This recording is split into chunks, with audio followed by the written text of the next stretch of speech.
strike action that this country has seen since 1926. People have got their backs against the wall, they're seeing their services smashed, they know that their terms and conditions are being eroded, their pay's being held down, and now their pensions are being attacked. And what people are saying is not just that they're going on strike, but they want to know how to win, they want to know how to escalate the action, but also this. They've seen the energy from the St Paul's Occupy, from LXX around the world. They've seen what happened in Egypt, they've seen what happened in Tunisia, and that is beginning to have an impact on people. We want to harness the energy of the youth, the students and the Occupy movements with the energy of the working class in health and around the country so that we can unite the resistance and smash the Tories. And the thought that's staying with me is that if you win the best pensions that you're ever likely to get and you lose the NHS, it will not compensate. And I think that the NHS has to have a very public face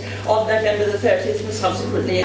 They say they want a mandate, that's the biggest lie of all, and their lies they keep on growing and their stories get more told. But we are here to tell them that they're riding for a fall, and on their asses they'll be falling very down.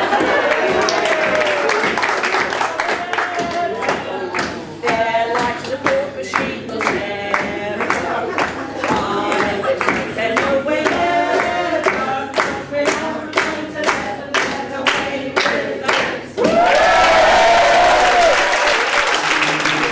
when the right-wing media start going on about really public sector workers and their gold-plated pensions, don't think for a minute that us in the private sector believe any of that shit.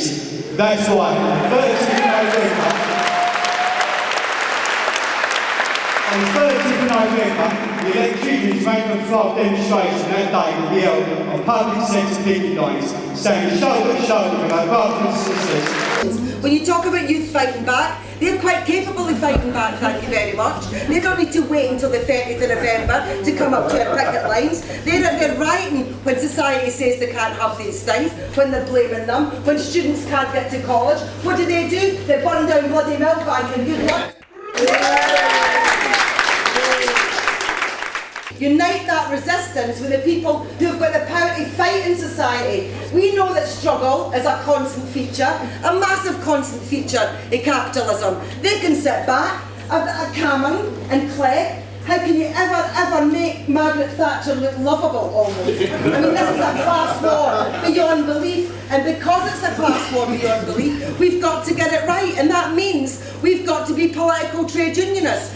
We're not simply saying we're against, we're saying what we're for, putting those arguments across. This is a strike for the future. We will have a big game of sort of snakes and ladders for the students, and we will hope that our students will march with us. Okay, Eunice Maxson from Unite.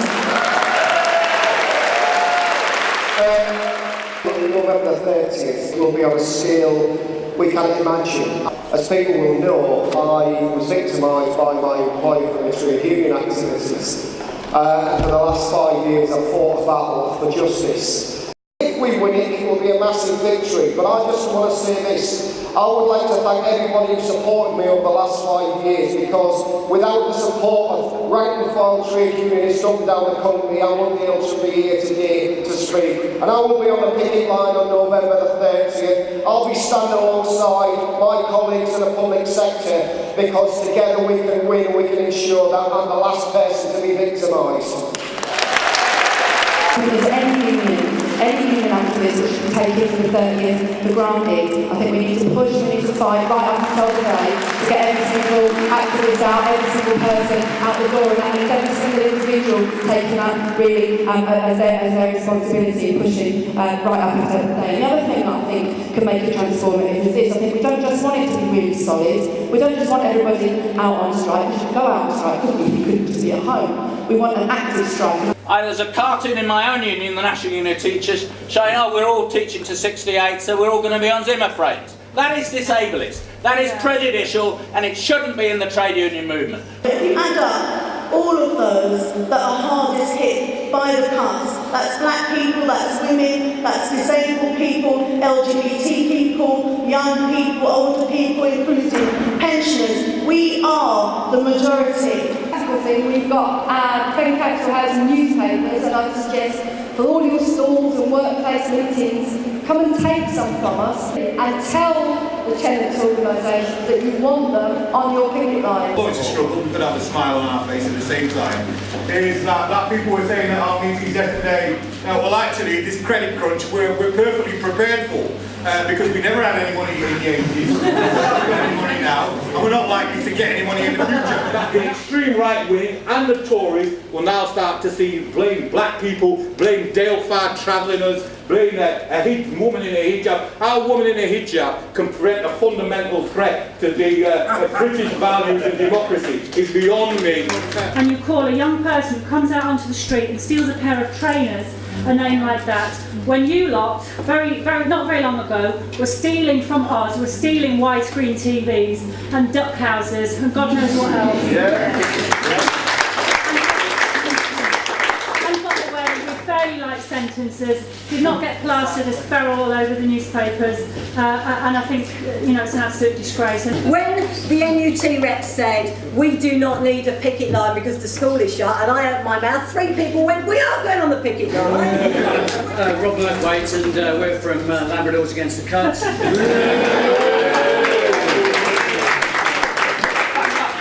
If they win this fight with the public sector, tomorrow it's everybody's terms and conditions. Everyone's in this fight.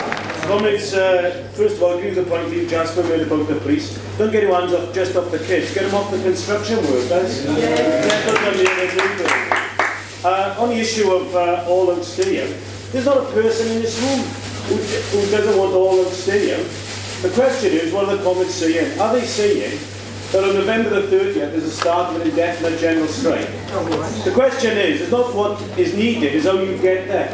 And therefore, whether you like it or not, it's not where you get the debate in a room like this, it's where you get in a shop stewards committee, in a branch committee, in a workplace, with workers who've never been on strike before. And I'll make this plea, just this plea, and I'll finish on this. The construction workers have had a fantastic campaign, it's getting to the point. If any comrades here have any sort of control over the rallies and demonstrations they have over the next couple of weeks on November the 30th, please get a construction worker, put them on your platform, because it's dual to the death in our industry now. It's not just in the UK it's happening, but it's happening globally and it is happening across Europe. And I hope, like me, all of us will be inspired later on to hear from the leaders of some of the resistance in Greece, from the Greek trade unions who really are showing that Αυτοί που δημιούργησαν την κρίση, οι τραπεζίτες και οι χρηματιστές, μένουν αλόβητοι, έχοντας στο πλευρό τους κυβερνήσεις και οργανισμούς. Those who created the crisis, the bankers and the financiers, remain unpunished, having the support of governments and of institutions. Labour should be challenging. Labour should be challenging the role of the markets, and they should be challenging all of what is going on. Instead, we get Ed Miliband coming to the TUC and telling us we are wrong to strike. I represent communities who are largely not in work, not in trade unions, not employed, and they're getting that alliance between the organised labour movement and that constituency is absolutely critical. Yes, it's workers, yes, it's students, but there are also millions of people out there who are not employed, never haven't been employed, who are equally pissed off with this government. More money paid into the teachers' pension scheme since it started to the tune of £46,000 million. £46 billion more paid into the teachers' pension scheme than paid out since 1923. When they say it's unaffordable, they are taking a class position that says that they want more wealth in the hands of the rich and not of the poor. Then the question always comes up within about a minute. Yeah, but a one-day strike, is it going to win? A one-day strike, is it going to win? Of course I've got to turn around and say, no, by itself it won't. But it will be a really good boost for morale. And I'm like, yeah, but what is going to win? Well, actually, what is going to win is if everyone comes out and they bloody well stay out. Every rep has a huge responsibility. The strike will be bigger if we go further. The experience we had on June 3rd at the demonstration in London was that it was younger, more female and blacker than our activist layer. This is the rebirth of our movement. If we treat it seriously, if we look for these people, if we find the fighters and bring them into our movement, it's a real chance for a huge step change, a huge growth in our ability to fight. And you know, I think we've also got to say on that day that it is absolutely critical that the leaders of the trade unions give a message to people that says November the 30th is the beginning, not the end. That there will have to be strike action as quickly as we can arrange it in 2012 to follow up early in the year the action will be taken. And you know, that's not going to be an argument that's easy to win. Everyone here in their union has got to start from the grassroots up, saying November the 30th is not a protest, it is a serious beginning of a strike that will force the government to go backwards. PCS's executive has already unanimously agreed that following November the 30th, we want all unions at the TUC to meet within 2 weeks, and we believe as a minimum there has to be at least a further public sector-wide general strike as early in 2012 as we can. They say they want a mandate. That's the biggest lie of all.